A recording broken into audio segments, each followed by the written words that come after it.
If you liked the video, feel free to like and subscribe. It really helps the channel out. Thanks for watching. Thanks for stopping by.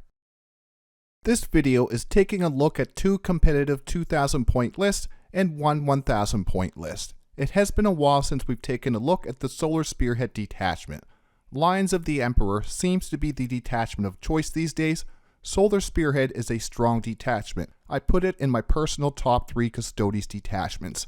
It looks and plays much different than our other detachments. The problem with it is that it is very Forge World heavy. Let's take a look at the list with some unit breakdowns and a game plan of what we want to do with these lists.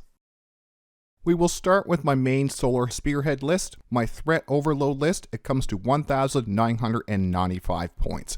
My Warlord is a Telemon Heavy Dreadnought with the Augury Uplink Enhancement, a Storm Cannon, and the Fist Weapon. For my other characters, I do have a Contemptor Achillus Dreadnought with the Adamantine Talisman and 2 Infernus Incinerators. For my other data sheets, I do have 3 Caladius Grav-tanks. Each of those Grav-tanks will have a Twin Arachnus Heavy Blaze Cannon, 2 units of 2 Virtus Praetors with the Hurricane Bolters, 3 Venerable Contemptor Dreadnoughts. Each one of those Dreadnoughts will have a Combi Bolter, Multi-Melta, and a Combat Weapon, a unit of 4 Witchseekers, and a unit of 5 Prosecutors. That is the list. It comes to 1,995 points. The Detachment Rule for the Solar Spearhead Auric Armor can really power up this list. The extra OC is nice on the Dreads to help steal objectives. Once vehicles are below starting strength, they get much more reliable. The Grav-tanks become very reliable with reroll hits of 1. The Twin Arachnus Blaze Cannon already has lethal hits into monsters and vehicles with twin linked. The Contemptors in the list do not have -1 to the hit roll no matter how many wounds they have remaining. Very efficient in this detachment. +2 to the movement brings the Telemon up to a base 10-inch movement. An average 3-inch advance brings the Telemon up to 14-inch movement when advancing. Then if we use the Advance and Charge Stratagem Relentless Persecution for an average 6-inch charge +1, that gives the Telemon an average 21-inch Advance and Charge threat.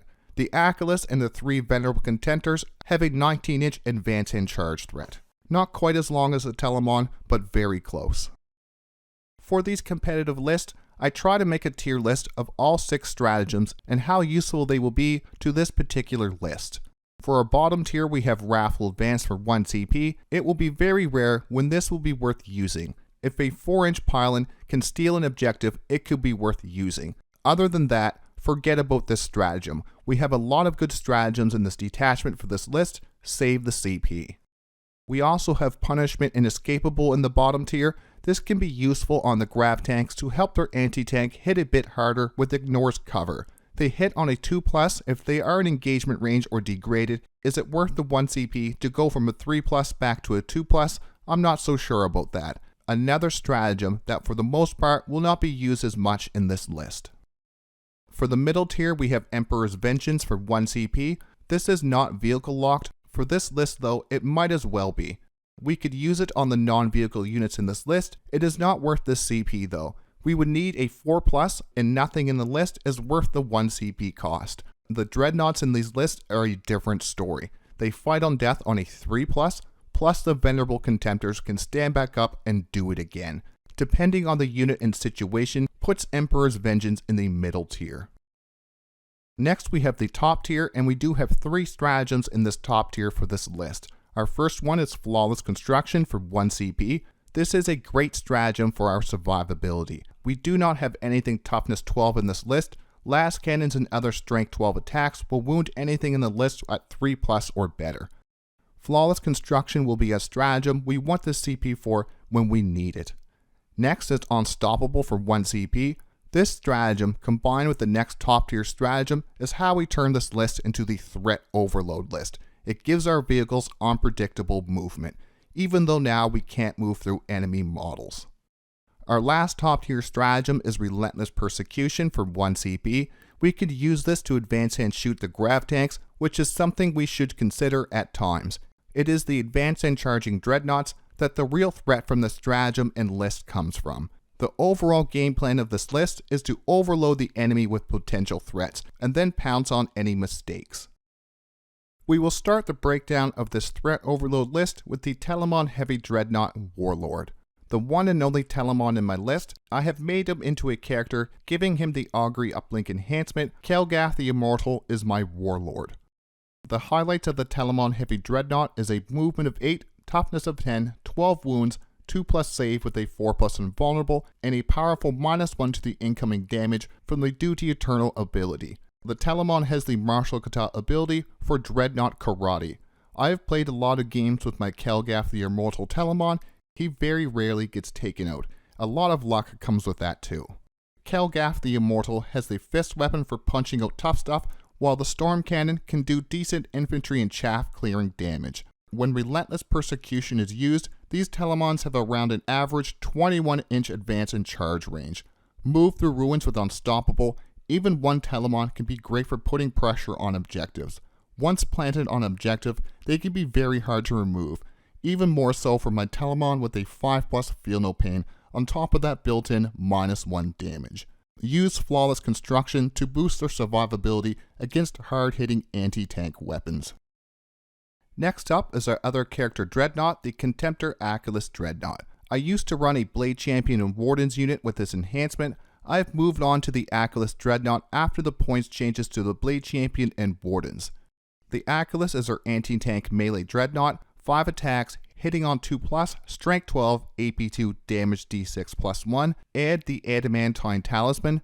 Now we have 6 attacks, strength 13, damage D6 +2. D6 +2 makes us now a decent elite infantry killer. 3 is the lowest damage we can get now, perfect for killing 3 wound models. The Dreadspear also has the Lance ability, meaning when the Dreadnought charges a toughness 12 vehicle like the Land Raider or a toughness 11 Knight, it will be wounding on a 2+. The Detachment Rule gives us reroll hits of 1 if below starting strength, and reroll wounds of 1 if below half strength. The Achillus character Dreadnought can become very reliable and very deadly. A 5+ invulnerable does make it a bit easier to take out than the Telemon. What it does have is 6 attacks with a potential 48 damage. For that 48 damage, we would need to hit and wound every single time, and then roll all 6s for the damage. Not to mention sustain hits 1 from Martial Kata, so we might be able to do even more potential damage. It's not going to happen, but the threat of a very high damage attack is what we want. Some of the strong stratagems for this Dreadnought: Flawless Construction. This stratagem potentially will help the Achillus more than the Telemon, since the Achillus is only toughness 9. It has much less overall survivability than the Telemon. For these Contemptor Dreadnoughts, the amount of punishment they can take is overall a lot less than the Telemon Heavy Dreadnought. We need to be aware of just how much potential incoming damage is going to be thrown at the Achillus. Will -1 to the wound roll matter that much if we have 12 high strength, high damage attacks coming its way? Relentless Persecution, our advance in charge stratagem. This is where the damage potential of the Achillus shines. With advance in charge, a base Achillus with the potential of 35 damage to a target. With the enhancement, that damage potential goes to that insane 48 damage, 6 attacks at D6 +2 damage. The enemy has to respect the fact that this Dreadnought can advance and charge 19 inches and hand out some mortal wounds with the Dreadful ability, along with that big 48 damage potential. Next up is the Venerable Contemptor Dreadnoughts. We do have 3 of these in the list. Even after the 10 points nerf from the March balance update, these are still one of the better options for the Custodes Dreadnoughts in this detachment. It is also the best one in my opinion. One Telemon is still great with the Augury uplink. After that, taking more is debatable. We still see 3 Venerable Dreadnoughts in 99% of competitive Solar Spearhead list.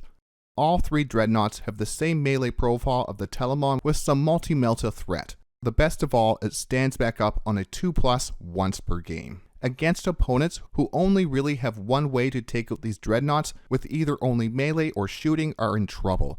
Into melee armies, we can use these to charge and move block, while the other units set up some shot lanes and counter charges. With 3 Dreads, we can charge into the Tau, knowing they have a very good chance that if and when the Tau gun them down, they will stand back up and cave some more Xeno skulls in. Like the Achillus, it only has a 5+ invulnerable. They can't walk through a bullet storm to get to combat like the Telemon can. Just like the Telemon, the Venerable Dreadnought love having access to advance and charge, -1 to the wound, and move through terrain. Punishment Inescapable is probably used more on the Grav-tanks if and when it is used. The Venerable does have a multi-melta, but is not something we want to spend 1 CP on to make this shooting a bit better. I love my Solar Spearhead zombie dreadnoughts. Next is the 3 Caladius Grav-tanks. 3 Caladius Grav-tanks in this detachment is one heck of a gun line. The detachment buffs these 3 tanks through the roof. If even 1 wound is taken off these tanks, the Detachment Rule will give them reroll hits of 1. They already have lethal hits into monster and vehicle units with Twin Linked, a very reliable anti-tank unit. And now if that wasn't enough, these 3 bad boys have access to some powerful stratagems. Flawless Construction for 1 CP is -1 to the wound roll if the incoming attack is higher than the Caladius Toughness 11. This covers the weakness of big high-strength anti-tank weapons to the Grav tanks. Punishment Inescapable to ignore hit and modifiers and cover. Great for those vehicles who have used smoked or other -1 to the hit abilities. Also good for digging out tough units in cover too. Relentless Persecution for 1 CP gives the Caladius advance and shoot. The opponent has to plan for the fact that these tanks could advance and shoot. Unstoppable can be used on these tanks. This stratagem will be 90% used on the dreadnoughts in the list. Like Relentless Persecution, it is the threat that these could go through the wall to get a line of sight. These tanks add so much potential long-range threat, makes going into shooting lanes a nightmare. Then on top of all of these stratagems, it is the fact if the opponent does not one-shot the tank, it'll only be shooting even harder in the next Custodes turn. Threat overload is the name of the game. My 2 units of 2 Virtus Praetors. These 2 units are going to be for taking out movement and charge blocks, as well as enemy chaff units. These will keep my dreadnoughts able to move more aggressive and target the enemy's more important units. Use their speed to grab objectives and board control early. Will be a great unit in my list for doing secondary actions that require some speed without advancing and charging. We can even bomb some enemies with the Quicksilver Execution. There are some stratagem support for the Virtus Praetors, like the Psychona units in the list. I want to limit the CP I use on these units. The stratagem list showed just how important CP management is to this list. What is a better use of my 1 CP this turn? Fight on death with a unit of 2 Virtus Praetors for 4+, or my Achillus Dreadnought for 3+. CP management is important. Last is our 2 Psychona units. Our first unit is the Witchseekers. The Witchseekers are great for getting those turn 1 points. They have a 6-inch scout ability that really helps for grabbing objectives early or secondary scoring where we may not want to stand out in the open. Much easier to work around losing a Witchseeker unit after scoring some secondary points than a whole Custodes Dreadnought or infantry unit. They can cause a battle shock test against 1 enemy unit hit by their torrent weapon. Once again, it's not a unit that gets much detachment support. The Witchseekers are still great for a vehicle heavy list. It frees up those vehicles to do the murder. The last unit for this list breakdown is the 5 model unit of Prosecutors. Not a lot of detachment support for the Prosecutors or the Witchseekers. The Prosecutor unit is to hold or screen my home objective. I decided on 1 extra model to help screen my home objective over a second Witchseeker unit. These Psychona units have a 3+ save. They can be oddly hard to remove with small arms fire when they are in cover. They become much harder to kill when targeted by psychic or mortal attacks to get use of their Daughters of the Abyss ability, a 3+ fatal pain to psychic and mortal wounds. Let's move on to the game plan for this list. For the general game plan, this list is a stack check list, but it also does need some smart plays and movement. The dreadnoughts are tough but not invincible. Use line of sight to get into good staging areas to charge onto objectives or important choke points. It is why I have the 2 units of 2 Virtus Praetors and the Witchseekers in this list, to help score points while the dreadnoughts get set up to crush some skulls. 3 Grav-tanks in the Solar Spearhead is incredible range anti-tank. So much we will have matches where we have the anti-tank advantage. After the threat to our home objective is gone, perhaps the enemy reserves are gone, or there's nothing close to our home objective, we can push these tanks up to help score. Against a ranged heavy list, a lot of these very ranged heavy lists are built without as much primary units. Their ability to hold objectives is weaker than ours. I will sprint these dreadnoughts up the board towards objectives. If they do not have much melee threat, the Venerable dreadnoughts become a nightmare. We can trade a death for points if need be. It will be hard to get these dreadnoughts up objectives with 1 damage phase list. plus the 3 Calladius shooting death down the table whenever they poke out to shoot the Dreadnoughts. Last up is against a melee heavy list. This matchup is the same as a ranged list, just played a bit differently. We need to respect those big powerful melee units, charge block them, or shoot them to weaken or kill them outright. Play a bit defensive. Once those big melee threats are dealt with, it's time to turn aggressive. Grab the objectives and keep going. Push them right back into their deployment. As long as those big damage dealers are dealt with, this list is very hard to deal with. These next two lists are quite similar. We will use the same stratagem tier list. Instead of doing a unit breakdown for every one of these units, we'll just do a unit breakdown for the different units. For the other 2000 point Solar Spearhead list, we have Solar Rex, and this list comes to 2000 points exactly. Our Warlord once again is a Telemon heavy Dreadnought with the Augury uplink enhancement, the Storm Cannon, and the melee fist weapon. For the characters, we have the Contemptor Achillus Dreadnought with the Adamantine Talisman and 2 Infernus Incinerators.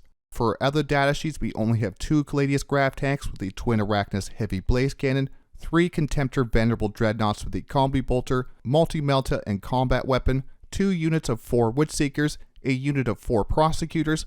For the allied units, we have the Callidus Assassin and the big boy himself, Canis Rex. The Callidus Assassin is the best lone-up we have for access for scoring points. Great for draining CP and ruining the opponent's plans with her 12-inch aura of add 1 to the CP cost of enemy stratagems.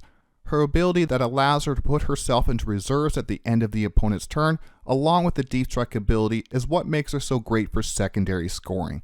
A unit that will have a target on its back all game though. Then we have Canis Rex. Canis Rex adds multiple things to an Adeptus Custodes list. Canis needs dedicated fire or melee to take him out.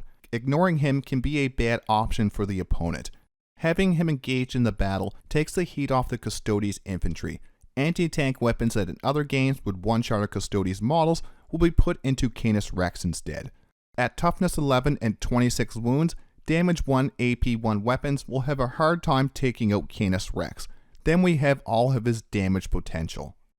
His ranged weapons do not have the highest range or damage, but the amount of shots can spike. Blast with sustain hits 1 can heavily shoot a lot more attacks than it first seems. Then we include the Chainbreaker ability to have critical hits on a 5+. Sustain hits 1 on a 5+ can really spike. The melee weapon Freedom's Hand is scary. Strength 20, damage 9 strike profile with a strength 10, damage 3 sweep profile. The downside of a knight ally is we can only use the core stratagems such as CP reroll, rapid ingress, or counteroffensive. The knight index currently has a 4+ invulnerable save stratagem. Canis cannot use the knight or Custodes stratagems. Canis will have a 5+ invulnerable to ranged attacks. Against melee attacks, he will have his base 3+ save. This is where his legendary Free Blade ability comes into play. One of the better use of this ability is to use it on CP reroll to make it cost 0 CP. It can be even used on Tank Shock as well for a 0 CP Tank Shock. It is an every turn reduction instead of the normal once per battle round. I like to use this to reroll the amount of shots or a failed save. We have a quick game plan for the Solar Rex list. The exact same game plan as the Threat Overload list, except this time we have a big stompy knight to push into the middle of the board with the Telemon. Canis or Kelgath, who will live longer? Be careful not to push Canis Rex up the board too early. Use the Custodes in the list paired with the tanks and Canis shooting to soften up the enemy. Then we push the Telemon and Canis into the enemy force's faces. We still want to overload our opponent with all the things we could do with our army. The last Solar Spearhead list is a 1000 point list. The Warlord once again is the Telemon Heavy Dreadnought with the Augury uplink enhancement, Storm Cannon, and the Fist weapon. For the other character, we do have that Contemptor Achillus Dreadnought with the Adamantine Talisman with 2 Infernus Incinerators. For the other datasheets, we do have 2 Venerable Contemptor Dreadnoughts with the Combi Bolter, Multi-Melta, and the Combat Weapon. A unit of 4 Witchseekers, a unit of 4 Prosecutors. For the allied unit, we do have an Armiger Helverin with the Melta Gun and 2 Armiger Autocannons. It can be hard to fit all of these expensive dreadnoughts along with the Caladius Grav-tank in a 1000 point list. I decided to try something a bit different with the Armiger Helverin. It does not have near the same firepower of a grav tank. I would argue that we may not need as much anti-tank shooting in a 1000 point game. Lists just don't have the same power to deal with the dreadnoughts in this list. The Helverin adds a cheaper long-range gun to the list. 8 shots at strength 9, AP 1, damage 3. The damage 3 gives it just enough that the opponents don't want to get shot by it. We only need it to add that threat potential to the list. Even at 1000 points, the list theme is the same. Wait for that mistake and then attack. Feel free to switch this unit out for something else. I think it will add just enough spice to the list to be worth using though. The game plan for this list is quite simple. We want to scout our Witchseeker unit towards a central objective in no man's land. The Prosecutor unit in the Armiger will guard our home objective and screen our deployment. The Telemon will move to eventually push and hold the center of the board. The 2 Venerable Dreads will be used to push and contest objectives, being both an attack and primary unit, while the Achillus will be a pure attack unit, hunting down the enemy, monster, and vehicle units. Those are my competitive Solar Spearhead lists. Let's move on to some final thoughts. Solar Spearhead can be very fun to play. The dreadnoughts running around the table feel a lot different than their normal slow 6-inch movement. Which of these lists would you like to try? I am working on an idea to be able to test these lists more while making some content out of it. Subscribe for battle reports, list videos, and other Warhammer 40K content. Channel members gain early access to videos and an invite to the channel Discord. Like always, thanks for watching, thanks for stopping by.